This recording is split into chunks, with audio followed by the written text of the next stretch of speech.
of seconds, let it catch up on the old meta. It takes a little while. If it's gonna go. Always the Insta. He's there. Or hot. All right, guys. Welcome back to the podcast. We have Cliff and Devion from NYC Bowhunting Podcast. What's up, guys? What's going on, man? We appreciate you guys. Oh, that's in New York. That's definitely a New York entrance right there. Like, oh, you're supposed to be like, yo, what up, B? That's what you we appreciate it. We appreciate it. Well, boys, it's great to have you on. I know you guys have kind of started a new adventure, and we kind of wanted to spotlight that for you and kind of pass it along and hear all about it. So why don't you guys kick it right off? Why don't you tell everybody who you are, where you're from, and a little bit about what you guys do?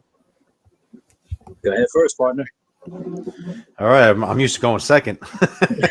All right, so like Trev said, my name is Devian. I am an adult onset hunter. I started hunting at the age of like 35 for reasons unbeknownst to me. It was just the way the universe wanted it to be.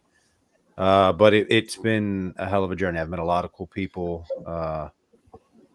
Yeah, I'm having a blast. So we have quite a robust community here on social media, and through social media's positivity instead of the negativity that's usually around there, I was able to fashion myself into somewhat of a hunter, and here I am now.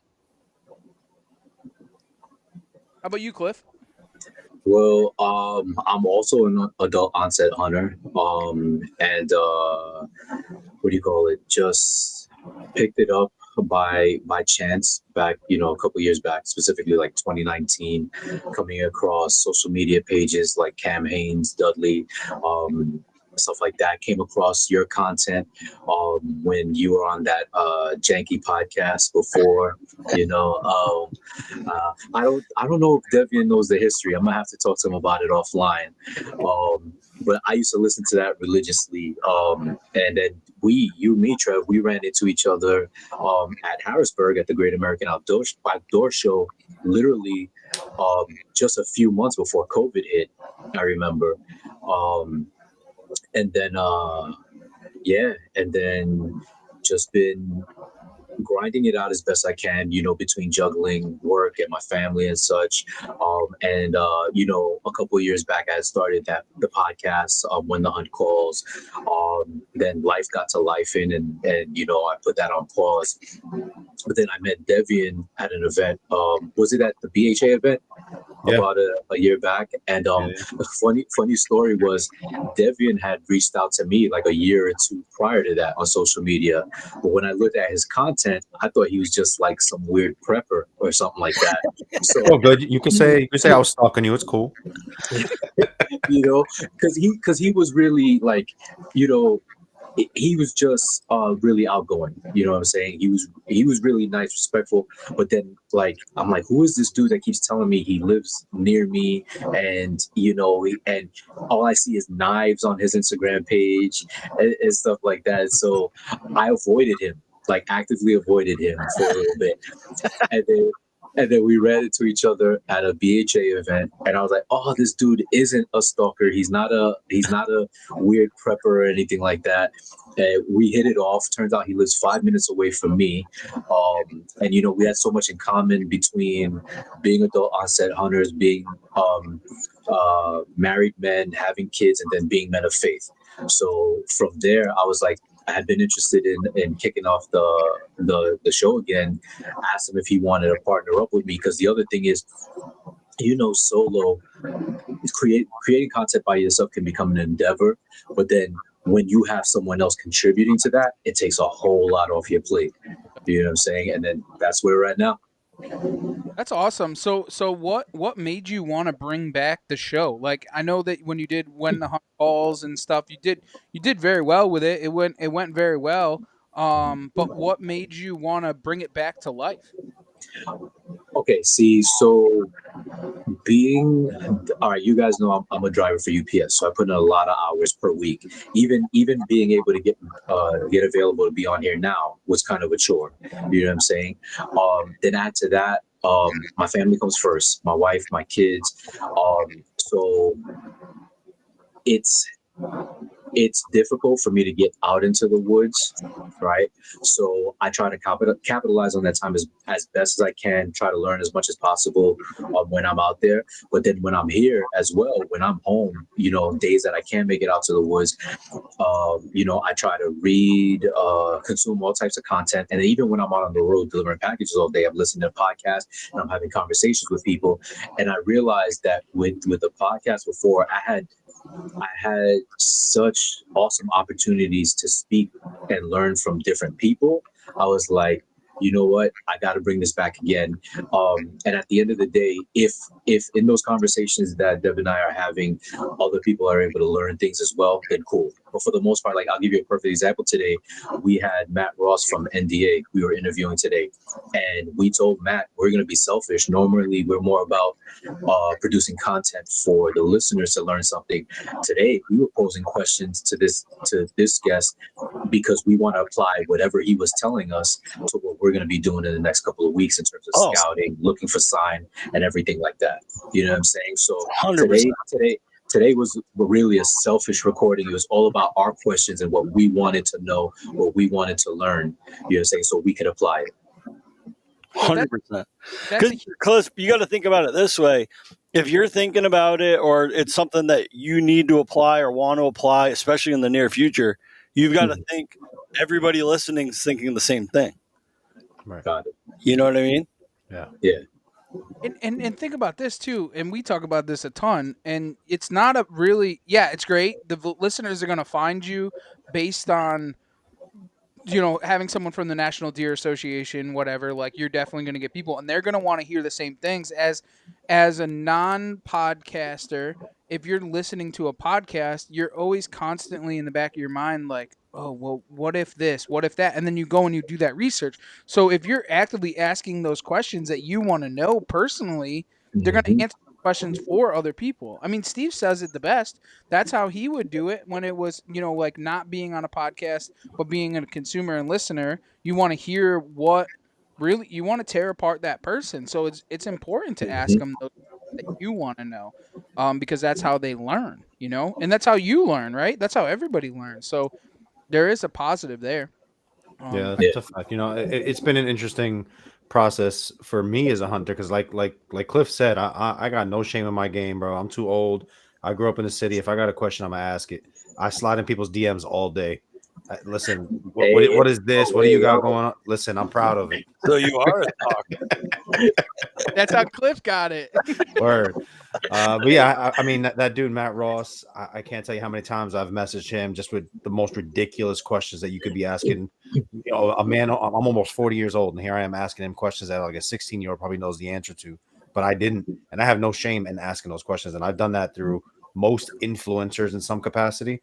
I have no problem sliding people's DMs like, hey, what are you talking about here? What's this arrow? What bow are you shooting? Why are you shooting it? Like, and man, again, the positivity on Instagram. Everybody talks about the negativity, but the positivity on Instagram that I've felt was part of the conversation when me and Cliff started having those initial conversations, and he was like, hey, I think I'd like to bring you on as a co-host on this podcast. What are your thoughts? And we talked about it for probably, Cliff, what was that, like 2-3 months before it came to fruition, and we weren't even going to start it until I think like January. And then you called me one day and like, yo, are you available to record tomorrow? Let's just start this. Yeah, because it got to a point where I was just like, you gotta just sometimes, even if you don't have everything you need, sometimes I feel like the quality of the conversation, as long as you get that across more than anything else, you know what I'm saying? That's what's most important. It's and like he said, he's been asking people crap load of questions. It's like you, Trev, like we found each other on Instagram. I told you, I was a fan of the podcast. We met, like I said, all those years ago at Harrisburg. You were kind enough, like you shared your number. Even dudes like Kurt, WCB, Kurt, like I remember one time I didn't know what it meant to bump a deer. You know what I'm saying? And I was listening to Kurt because I used to listen to WCB guys all the time. Why am I saying that wrong? WBC or WCB?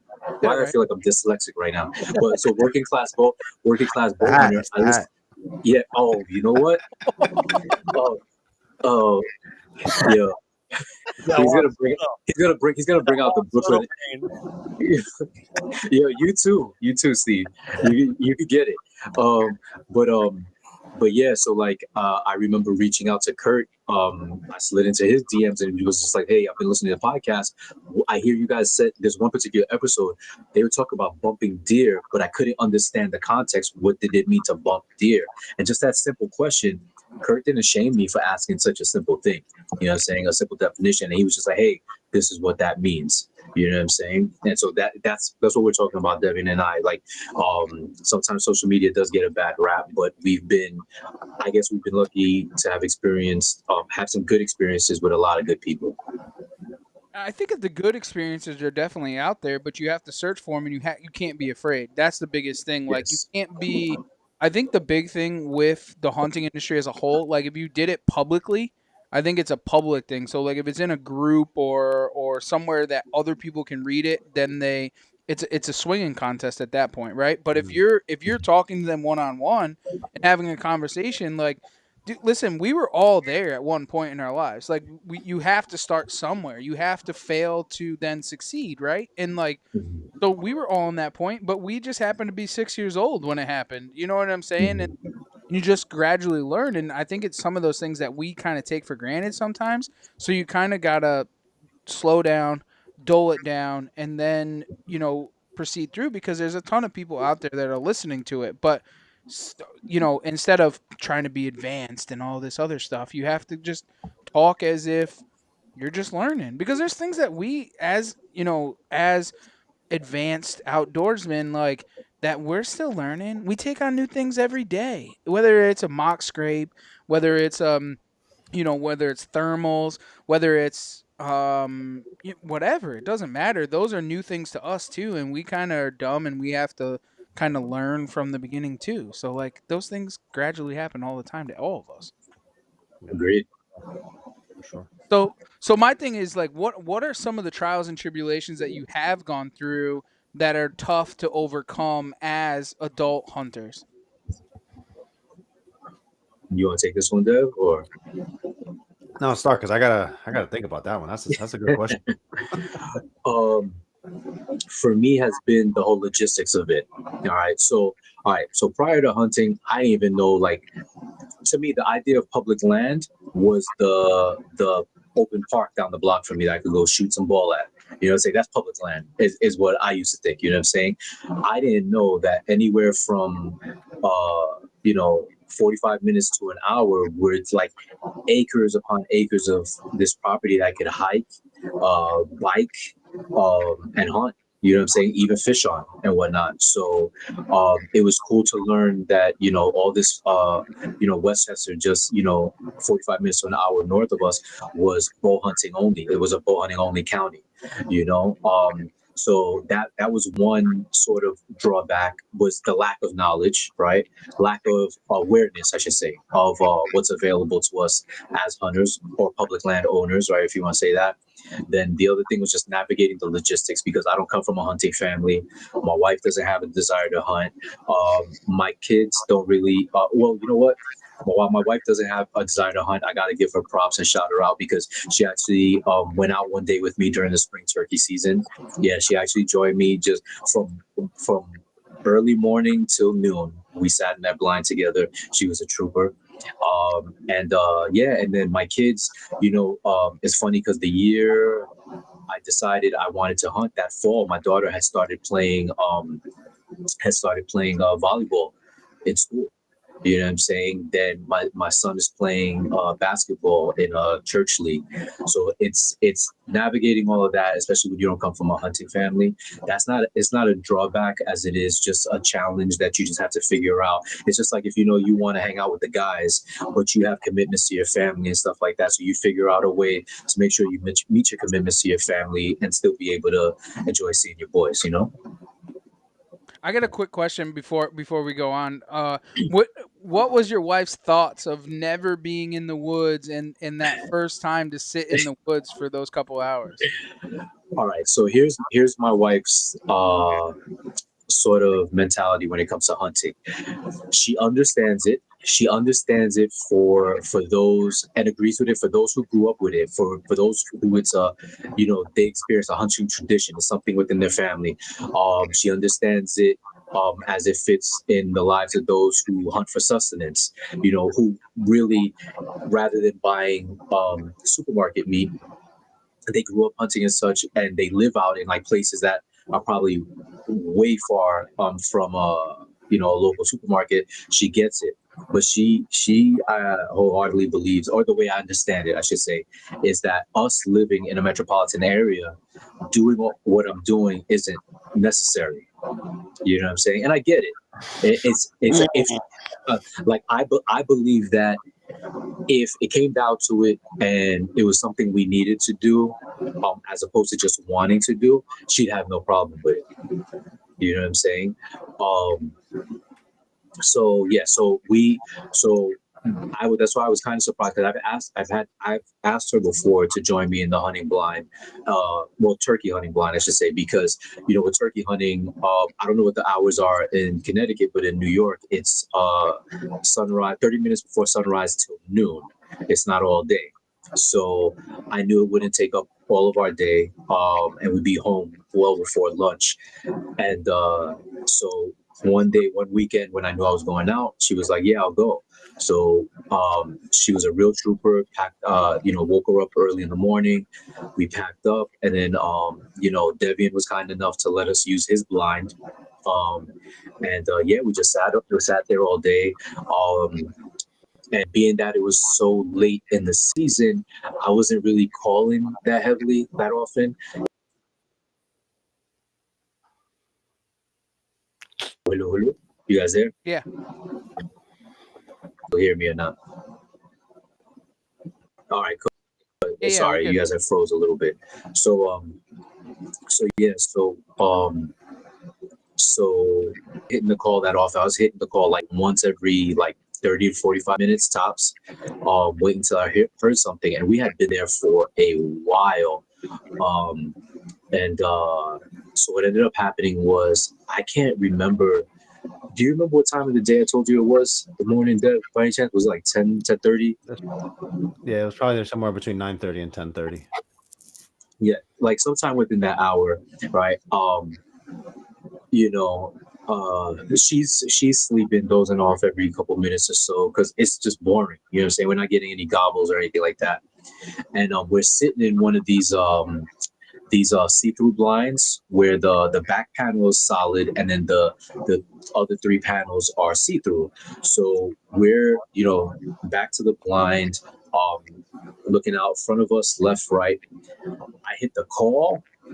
All of a sudden, I mean, it hit like thunder, like behind us and to our right. And I was like, dang. All right. And I don't know if she'll admit this, and it's funny, I haven't really asked her, but I thought she kind of jumped and her eyes opened up once, because those gobbles were so close. Right. So I'm whispering, I grabbed my bow and I'm whispering to her. I was like, I need you to just slide this down really slowly. Right. And so as she's doing so, she's sliding down, and now I've got to turn to my right to look out this see-through panel, right? And I'm forgetting that once she drops that blind down, if I can see through that panel, that means whatever's looking in at me, right, into the blind, can now see my silhouette, because they can see through the panel that's directly behind me. So now I'm like, my outline is just out there. So she's trying to move slowly. I'm drawing back my bow. I got my bow back at full draw. And she drops the window to the blind down as slowly as a tree right there. So literally, immediately to right and just behind us is a tree. And I'm like, crap. I'm like, all right. So now the solid colored, has a flap, like a button flap. So I'm trying to maneuver. Still, I didn't let down my arrow or my bow. I'm still at full draw, and I'm trying to move out the way and back up, and I'm still making noise, right? And she unbuttons the flap and she lets it down. by that time the turkeys were way out of range. They were already running uphill. They didn't fly off, oddly enough, but they were just scurrying just all the way uphill, and I had no shot. Because it was literally what I didn't remember was that directly behind us was a tree. To our right was a tree, and then there was a huge tree, fallen tree, directly behind us. Like the blind was up against it. So it's like if I were to try to get out, that would have made even more noise and just scared them off anyway. So that was what do you call it, that experience there. Like at least she got to hear gobbles, right? Yeah. You know what I'm saying? And see what it was like to hit the call and have the turkeys gobble back. That's cool. That's I mean, that's half the battle, right? Killing it is just, it is what it is. But to go through it and hear it and the world come alive and all that, that's the fun part. Yep. So Devion, what was your trials and tribulations as an adult hunter? I would say there's probably two that stick out. The first and the most daunting, and I ended up going through like a mentored hunt in order to kind of get that barrier to entry. Was I had a bow, I had been shooting for a while, I was comfortable, I had all the camo, I had the gear, I kind of knew the process. I didn't know what to do, I didn't know where to go, I didn't know where to park on these. I figured you could find a map and like even a parking pull-off, like, can I just leave my car roadside? Like in the city, you leave your car double parked, they're towing you.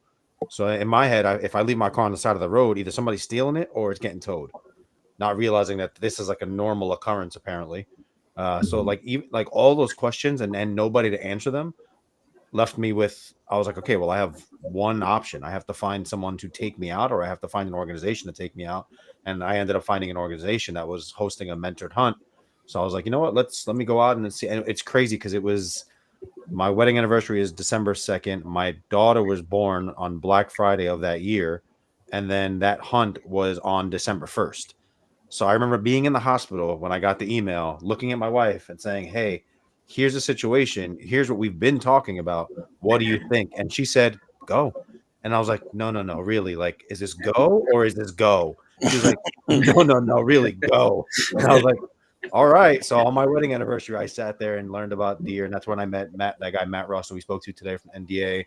And it was everything that I needed. But then that was the end of the season.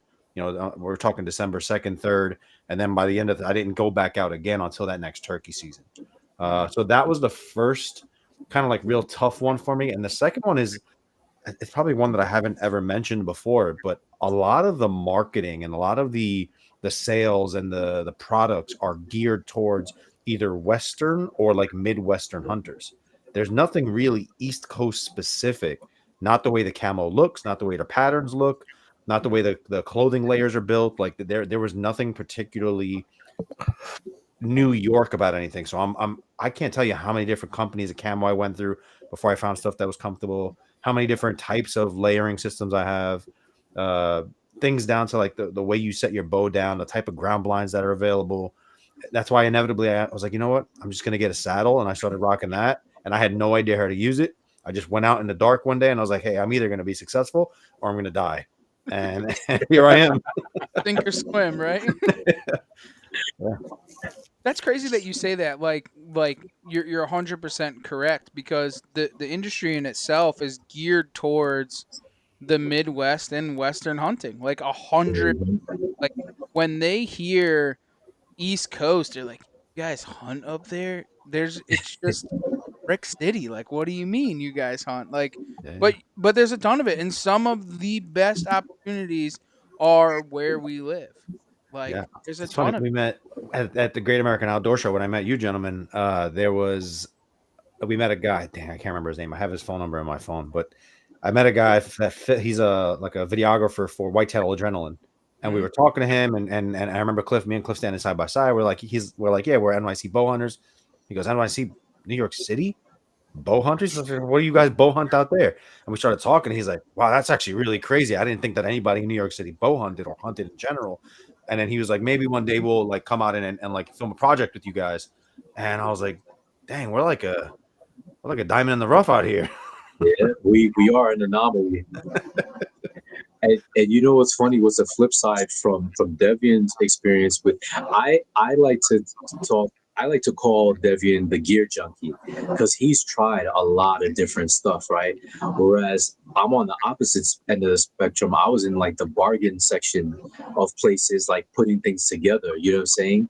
Like, for example, when I first started out, I was in love with Realtree. Don't ask me why. I don't know. I thought the pattern was just really cool. And I kept going to a local Dick's Sporting Goods, like not that local, but out on Long Island, about an hour east. And I was on their clearance rack. I bought like a Realtree Edge Under Armour hoodie. I bought what was it?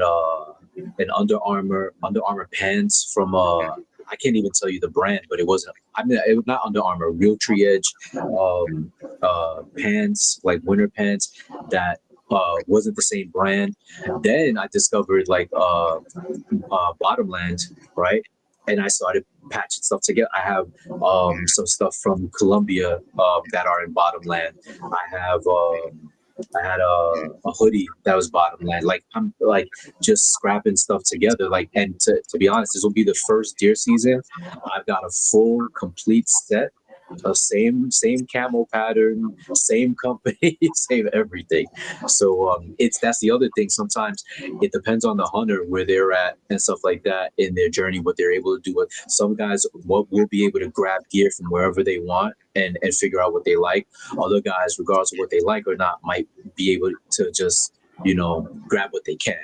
You know what I'm saying? It's so funny to hear, Cliff, because whether you start at a later age, like as an adult hunter, or like we started as kids, that's part of the process, right? Mismatched camo. For me, it was Walmart. I killed a lot of deer with Walmart camo and shit that didn't match. And then eventually I got like old enough where I could like start stealing some of the shit my dad doesn't wear anymore and kind of start patching it together like that. And then like one day, you made it when you're like, dude, I got a whole set. It all matches. It's all the same brand. Like I might not kill anything today, but I look good, bro. Like, right? Hey, you look good. You feel good, right? Right, but it's crazy. It's a New York City thing too, because it's funny. It's not an age thing. It's part of the process. Yeah, got it. In NYC, we're very specific about not matching brands. Like you forget about hunting. Like you talk about like just like outerwear apparel. Like I'm not wearing Adidas pants with Nike sneakers. No, it's just not happening. Yes, so the camo thing, it's always been in my head. If I'm buying First Light, everything's got to be First Light. Oh yeah, everything's. So I've always bought full sets at a time. Hold on, Trev made a face. Trev, are you guilty of wearing Adidas gear with Nike gear? Yeah, bro, I mismatch wear Crocs with socks. I don't give a shit. Like it don't matter to me. I don't even. And you can probably get away with this one. I don't even like wearing Nike socks with Jordans. Yeah, I can't even. It's okay, but it's close. Trev doesn't get it. Yeah, I live in a different world, son. Like that's not even a thing. He's a Red Sox fan too, so that just tell you where he's at. Yo, we weren't going there, bro. We weren't going there. It's funny you say that. I went fishing for the first, like freshwater fishing on a piece of public not too long, maybe 2 weeks ago, and one of the guys that I was with, he hates snakes. Like he's deathly afraid of snakes. So we get out the truck and he's wearing basketball shorts, and he finds out there's snakes. He's like, "Oh, bro, I'm about to put on boots." I'm like, "Bro, you're not gonna walk out there with basketball shorts and boots on. You're gonna look crazy." He's like, I don't want to get bit by a snake. I was like, "Bro, just risk it. You'll be fine." So he kept his dunks on, and thankfully no snakes came across. We didn't come across any snakes. And for fashion's sake, don't worry about it. Like you'll be all right. Come on, man. It don't matter if he's got on slides, shoes, boots, gaiters. It don't matter. If there's a snake that's gonna bite him, it's gonna get him. It doesn't. It makes him feel better. Nothing is gonna help him. Like, I didn't know that it was against the law to not to mismatch. No, dude, I go out on my route all day, every day, and it annoys the crap out of me when I see these kids wearing Adidas track pants with Jordans on or something like that. And like my kids know you got to match up. You know what I'm saying? They always know. So, but like these kids in these streets, man, have no sense. Well, don't come down these streets because they really don't have no sense, bro. I get it. But to go back on it, honestly, when it comes to the camouflage, like it doesn't really matter. Like we've all killed deer in blue jeans. Like, the camo thing, yeah, it's look good, feel good, right? But like we mismatch camo, blue jeans, denim. It doesn't matter, like it or flannel, whatever. Like this is the thing. Think about this for a second. The deer don't care what you're wearing because you have an orange vest on top of it, anyways, half the time. Yeah. Right? Like Very it's true. during gun season, so like but I get it and understand it. I mean, I wear mismatched camo up until a couple of years ago when we had we were given camo. I'd still wear mismatched camo if I could, right? Yeah. You know what's funny is our turkey hunting mentor. It's funny because dude that took me out turkey hunting happened to he took you out deer hunting, right? Deer hunting, yeah. Shout out to Brian Bird of BHA, if you don't mind. He took me turkey hunting, and I remember he wore a bucket hat, I think a leafy top, and then camel pants. None of it matched. You know what I'm saying? And this is a dude that has killed more turkey than Debbie and I can count. You know what I'm saying? And I'm like, I was like, that was the lesson. Is like it's all about breaking up your silhouette and blending in. So everything doesn't have to match. Yeah. That's a valid point. Being on the ground, my dad taught me that at a very young age that to have different darker camo on your bottom than you do on your top, so that when you sit against the tree, your camo is different here than there, right? Like, I don't know if there's any truth to that. I always thought that was bullshit, and they were just telling us that to make us feel better about having camo that didn't match. Just like, put the clothes on, let's go. No, but it is true though, for sure. No, I think it's a little bit of both there, Steve. Right. So what is some of the do you guys get like looks hunting in the NYC or being a hunter or shooting your bow? Like I bet you that's a different world. Like it's not like not everybody does it, right? Like it's not everything, it's not every day that you see that. Yeah, I mean we don't like hunt in NYC, but like I went to pick up, so during turkey season, not this past one, the one before, so 2024's turkey season. Does that make sense? Yeah, because we're in 2025. Had to remember what day, what month, what year we were in. I was on a turkey hunt, and I immediately left that hunt as soon as we were done. It was actually a turkey camp, so I drove from there, and I went straight to my daughter's school, and I picked her up. So I'm wearing my camo bottoms, just a black hoodie, and some slides. And the guy, one of the parents, is there, and he's like, "Oh, that's an interesting getup you got on." And I'm like, "Oh yeah, I just came from turkey hunting." He goes, "Where the hell?" And it became. I realized in that moment, oh no, you got to stop. You're gonna ostracize your child here. She's gonna have no friends.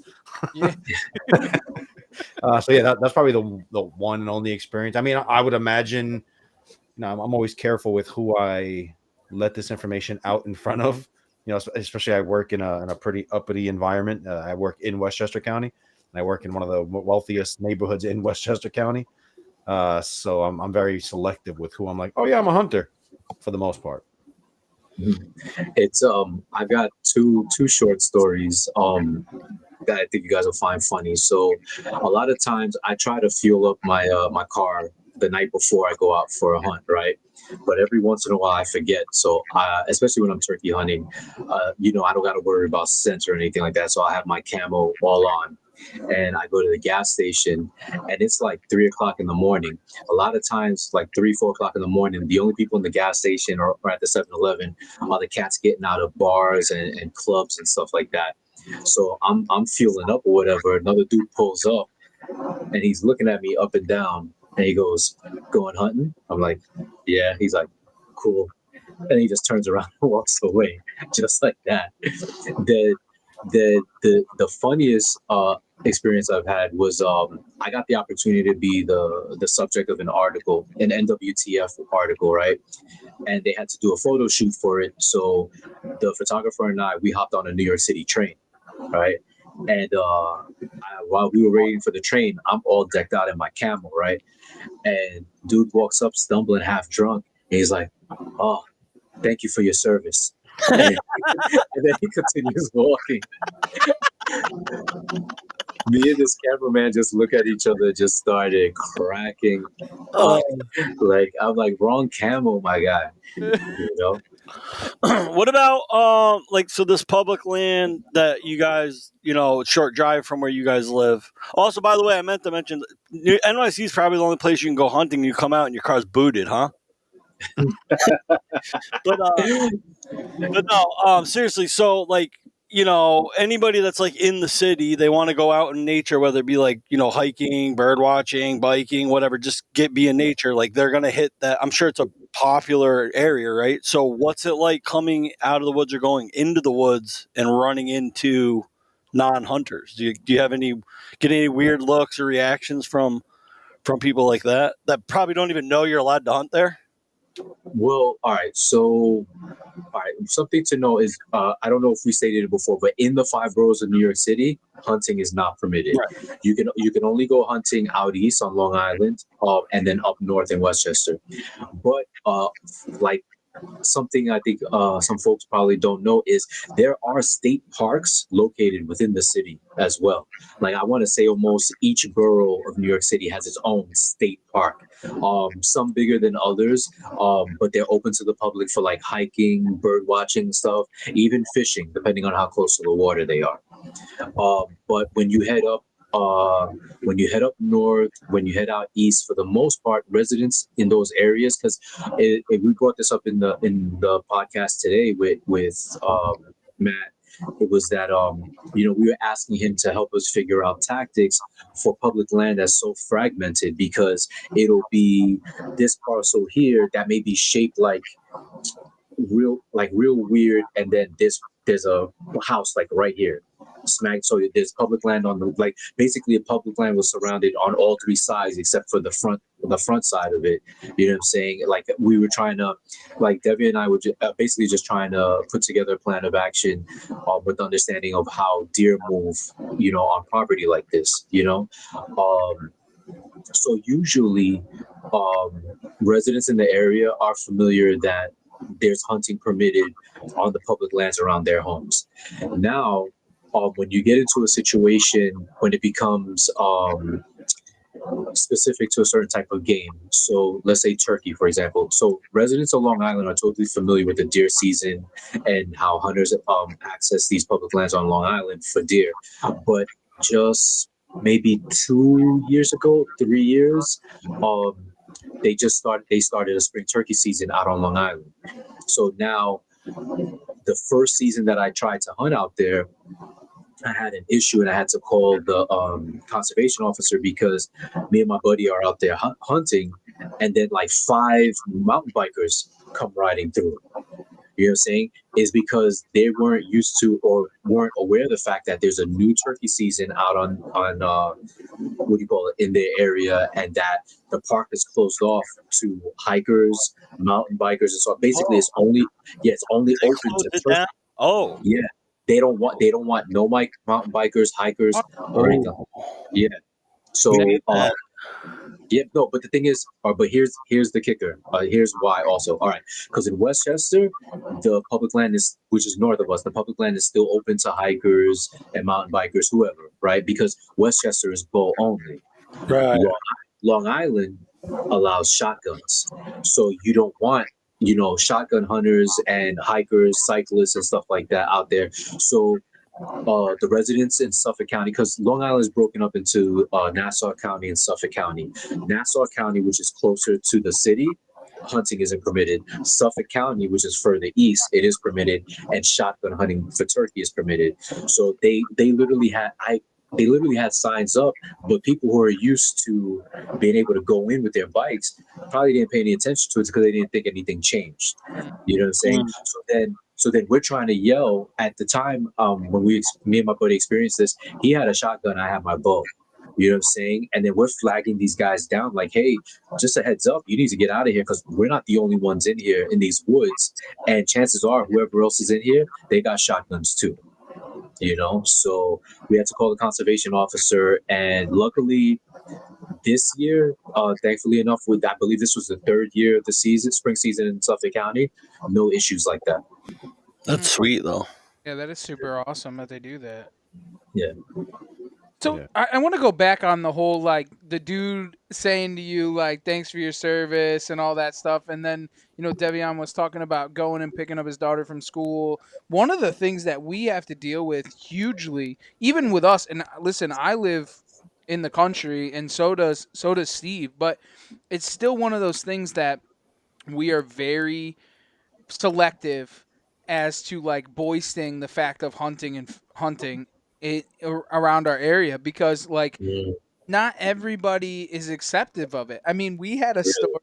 I don't know if y'all has heard this story, but we were up turkey hunting last day of turkey season in Rhode Island, and we're standing there and we're about to get out of the truck. It's our last little go around. We're standing on the edge of the truck, and these, like, hippie walkers come walking by us, and they're like, we're not going to wish you luck. And we're like, we didn't ask you to, but all right.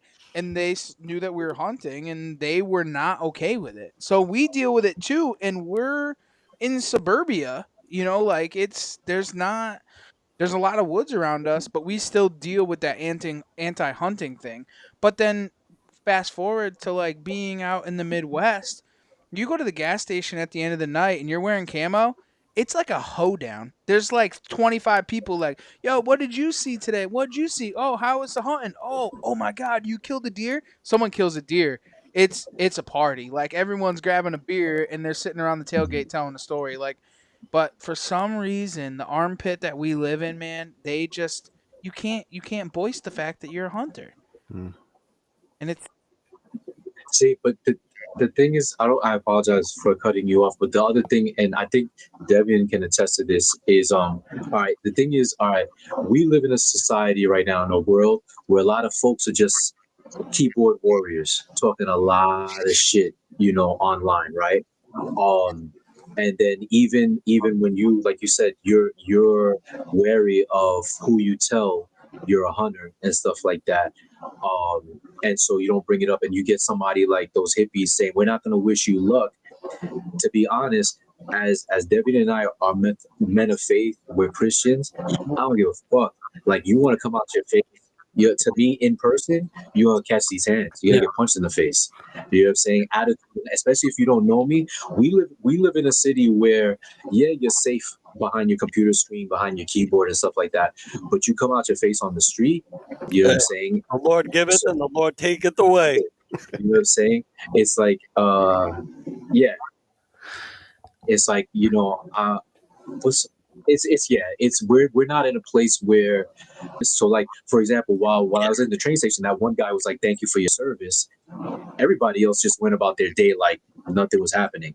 You know what I'm saying? Because a lot of people tend to they don't want to get involved in anything and stuff like that for fear of an altercation. And that's basically it. Is you get it's like, if somebody were to say something slick, you know what I'm saying? If the dude at the gas station I experienced said something slick, I'd be like, what'd you say? What'd you just say? You know what I'm saying? Just like that. And so I guess it's just different, especially coming from here. A lot of it, though, I don't want to say it's ignorance, but it's like lack of education. Like, a lot of people that I run into, they don't even know. Like, I can't tell you how many times I've run into people either a lot of times coming out of the woods and, oh, are you hunting? Yeah. Oh, I didn't know you could hunt here. And, like, I take the opportunity to educate them because they don't know. And a lot of times, I had one that pops into my mind. She was like, "Oh, are we safe?" Yeah, you're safe.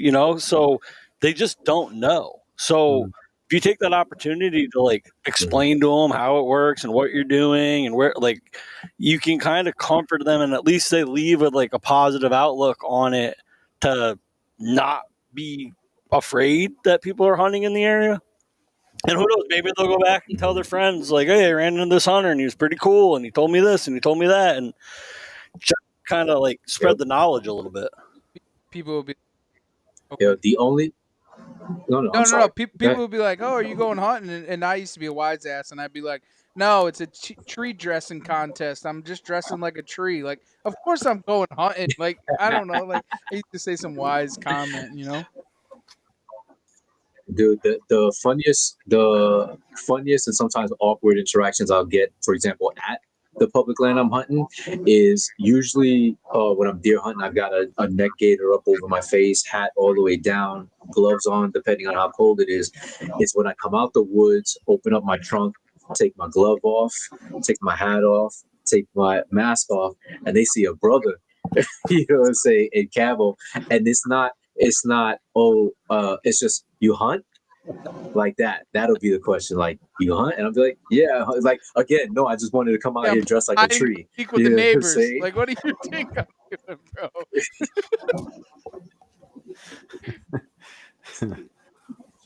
It's crazy. It's just crazy that people would act like that. You know what I'm saying? Like, I don't know. Weird. It's weird. I guess that we in this world, right?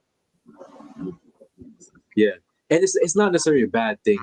I've had more positive interactions with that. It's just not something that's as common to see, where we're from. So it's all about how they approach it. At first, it's going to be like, they're taken aback, but then 99% of the time, I've had some cool conversations after that.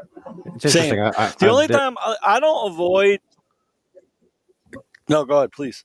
Yeah, I've had a couple of instances of the complete opposite reaction where I like to call it the kind of Rogan effect.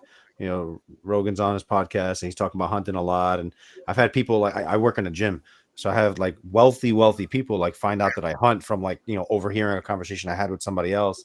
And they're like, oh man, you hunt? I was like, oh yeah, I do. Also, are you on a carnivore diet? I'm like, what the hell? No. What are you talking about? And they're like, oh man, do you like psychedelics? I was like, all right, I'm going to walk away from this conversation.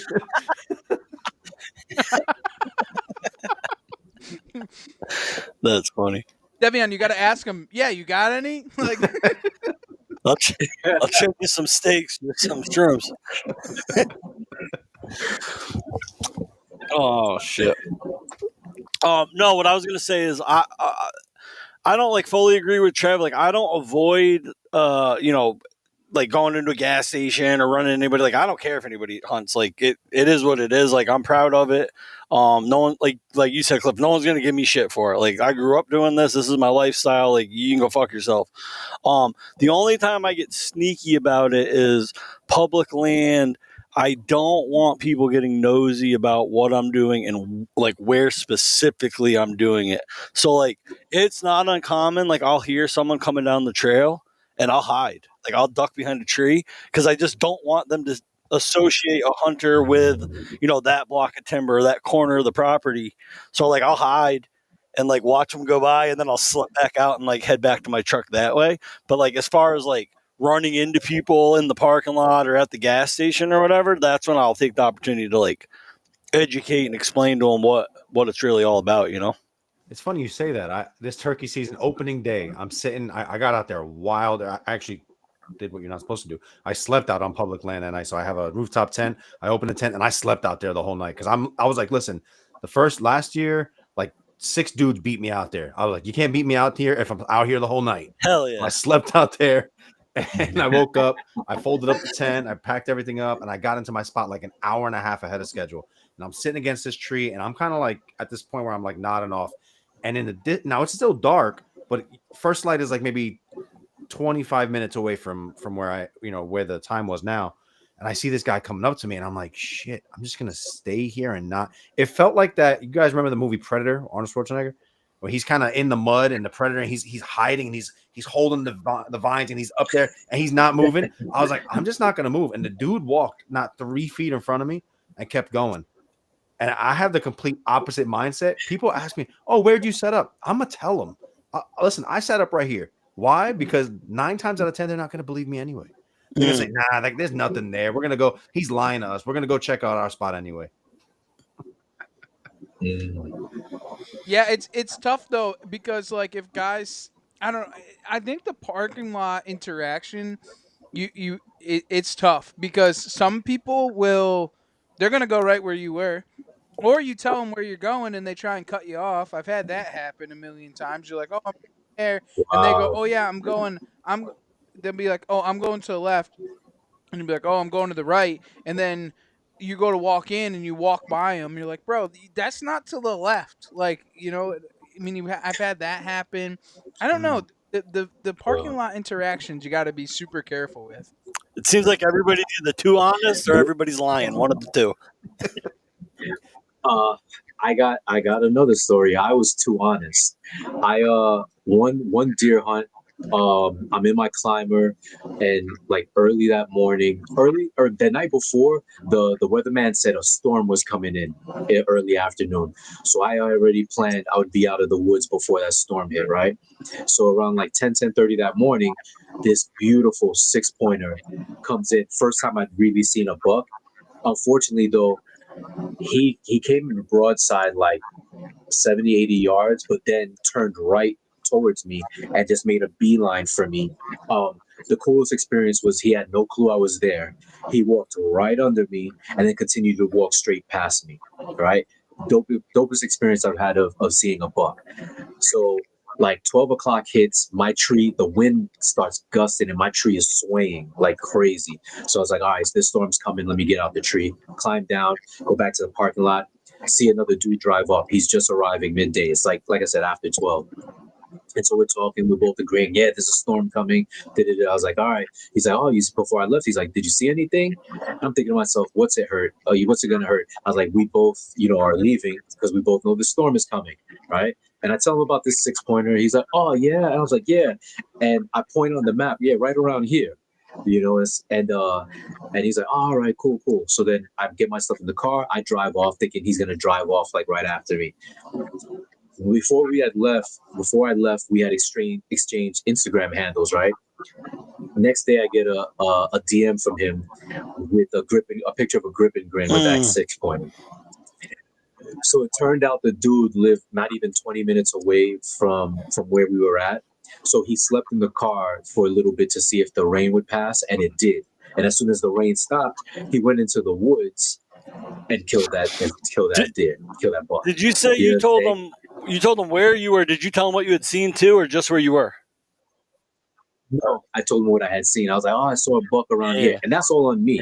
You know what I'm saying? So I was more pissed because I had watched the weather forecast the night before, believing that it was going to rain all afternoon, that the storm was going to be an all afternoon thing. You know what I'm saying? He probably had more updated intel on the weather and knew that it was going to pass and just slept in his car and rode it out. You know what I'm saying? So I was more pissed at myself for not being up to date on the information that I had than I was on being forthcoming with where this buck was and that there was even a buck on the property. This is the best advice I can give everybody for parking lot interactions. Be honest about where you are and lie about what you see. So it's like, yep, yeah, you know that hill up there? That's where I hunt. I hunt up there every weekend. You'll find me up there all the. Yeah, I ain't seen shit though. Nothing on camera. I ain't heard a gobble. There ain't nothing around, but that's where I'll be. That way they know you're up there, but they don't want to go up there. See, I'm gonna be like, did you guys ever see the movie Spaceballs? And when they're combing the desert and they stop to the two black dudes with the pigs and be like, have you guys seen anything? They were like, man, we ain't seen shit. You know what I'm saying? So that's what I'm about to do. That's what I'm about to do from now on. Ain't seen nothing. Nope. Cameras are dead. No, there ain't nothing up there, but it's a good view. It's peaceful. No one bothers me up there. I'll try it again. But the problem is, when somebody's lying because they're like, "Oh yeah, I hunt up there every day, but I ain't seen nothing." That means there's a big one up there. But well, guys, we really appreciate you jumping on with us. This is awesome, and to hear all about it and whatnot. But before we cut you guys loose, y'all know how this goes here. We want to know what drives you guys outdoors. You're up first, brother. I think you have a better answer than I do. See, what's funny is that's how we do it. The show and stuff like that. We literally take turns, like asking questions and whatnot. But for me, it's all right. I just turned 49. I'm gonna be 50 next year, right? So what's driving me outdoors is the fact that this, getting into bow hunting, man, I never thought I'd be at this part of my life. I'd be really intrigued by something new and learning. Like I feel like almost every time I'm in the woods, I'm like a school kid. I'm learning something new. Like even this year, for example, I'm on deer almost every year that I've hunted, but I've never within an ethical shooting distance. So when I think about all these past years that I've been out there, I'm like, it's got to be my scent control, and I don't mean meaning like sprays or anything like that, but I mean playing the wind. Like it's got to be the way that I've been entering the woods or how much noise I'm making. Are these deer sending me? So I know this year my focus is once I've identified, a kill tree and whatnot, figuring out what are the optimal winds for me to be able to come in and get to that tree. You know what I'm saying? Stuff like that. So if for me, it's learning, constantly learning, because it's I love it. You know what I'm saying? It's one of those things. It's kind of like what do they say when a shark stops swimming? You know what I'm saying? They're dead or they die, something like that. I don't know, something stupid like that. But it's that's what I feel like. If I'm not learning something, then that's the only time it's really not a good day in the woods. And I'm constantly learning and having fun doing it. So that's what drives me outdoors. Yeah, for me, I think my answer is a bit more simplistic, I guess. I mean, I'm a father. I have 3 kids. I got one on the way. I didn't grow up hunting. I didn't grow up being, you know, brought up with anything that was of substance that could be passed down from one generation to the next. So for me, I am the generation that's starting that. So a lot of what I do is about legacy. The both of you said that you grew up hunting, and my daughter's already been out there. She's 8, so she hasn't been out there to hunt, but she sat out there with me the end of last deer season in the ground blind. We bought her the camo. She was excited about that. She had her little bib on, and so a lot of this is about legacy and what I'm going to pass down to my kids. And I wanted it to be something that's the opposite of the world, like of the earth, but not of the world, if that makes sense. I didn't want it to be something where or what I'm leaving you is just money, or what I'm leaving you is just this house, or like these things that are like physically rooted. I wanted it to be something where like you guys are gonna have things that, oh, my great grandfather Devian, he was the one who started this for our family and put us all down this line, and that was probably the most powerful thing. My family's I'm Puerto Rican. My family's from Puerto Rico, so ideally, in a perfect world, I grew up fishing. Even nothing. My family came here from Puerto Rico, and they're like, "Nah, we're just gonna work," and that's what they did. They work until they die of like a massive coronary at work. That's the typical Ramos family tradition. So now, I started hunting a couple years ago. I just started fishing now. My daughter's got a fishing rod. My wife grew up fishing, so it's just something that now we're continuing for her generation. I'm hopefully going to pass this down to my daughters and my son soon to come. But it's really just about legacy and the impact that I'm going to leave behind when I'm long gone.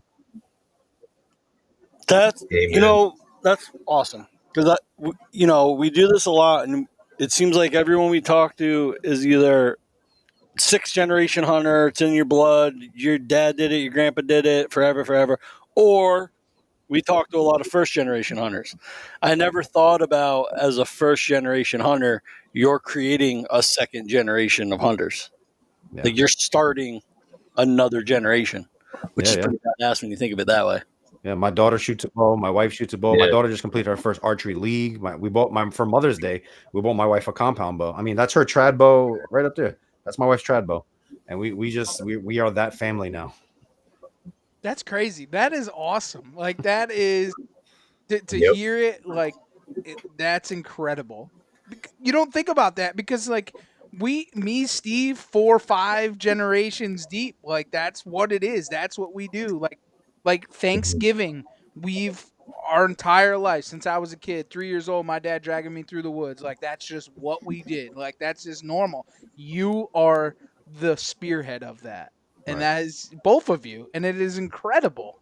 It's cool to see that it has that type of impact. And I do want to say one more thing, Cliff and Devian, I don't know you as well as I know Cliff, but to watch Cliff evolve into what he is today from what he was before, some of the questions that he had asked before to now giving the information better than most men who have hunted for 30 years, it's super impressive and it's completely awesome. And I'm very excited to see what you guys evolve into together, because I think the yin and yang of you two, I think, will definitely grow miles.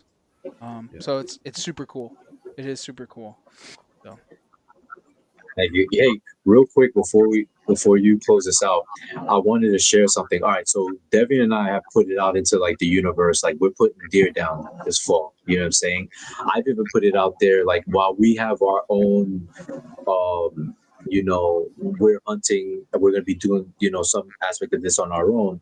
I've reached out to other people and be like, hey, you know what? I want to experience. Harvesting a deer. Like if there's anybody out there, I put it out that wanted to take me out and just point me in the direction where this deer is. So all I got to do is draw back, let the arrow fly. That's because of I've adopted that sort of mentality this year because of you. Because years back in that previous podcast that shall not be named, you once said, in order to learn to kill deer, you've got to kill deer. You know what I'm saying? So I want if as I'm journeying and still learning to hunt, somebody just point me in the direction and say, hey, shoot that one. You know what I'm saying? Just so I get that experience under my belt. You know what I'm saying? That I want to do that this fall. And knock that out. So I'll do one better, and I know that we've talked about it before, but like if y'all want to make a trip and do a deer camp up here, like I can assure you we can find you a deer to shoot. Like I don't think that would be too hard. Like and we could definitely, we'll talk off air on times and stuff, but we could do a little long weekend. I have a camp here that we can crash at. Like it would be kind of cool. And it's probably from the city, maybe like 2 hours, maybe. I don't even think it might be 2.5, but yeah, it ain't bad. It's not bad. No, and listen, y'all are gonna get an experience. I can assure you that because it is the middle of nowhere, like on a river, no power, like. But we can talk about that later. But we'd love to, man. That would be super cool. We could definitely find you some. At least you'd be pretty darn close to killing one, no questions asked. I mean, it's not a guarantee, nothing. Awesome. But no, why don't you tell everybody where they can find you, listen along, follow along, see what you guys got going on. Tell them all. All right. First and foremost, your listeners can find us on any podcast platform they use, Apple Podcasts, Spotify, whatever. And it's the NYC Bowhunting Podcast. And then on social media, you guys can find us primarily Instagram. I'm at Urban Archery NYC, and Devian is at City Kid Bushcraft. Awesome. Well, guys, we really appreciate it once again, man. And I'm glad that you guys had the chance to come on and jump on and do this. I know it's tough for both of you guys. Got very busy lives, kids, so on and so forth. But we thank you guys. And for everybody else, go and follow these boys. They got some really cool things coming. And for everybody else, thanks for taking the ride right here on the Outdoor Drive.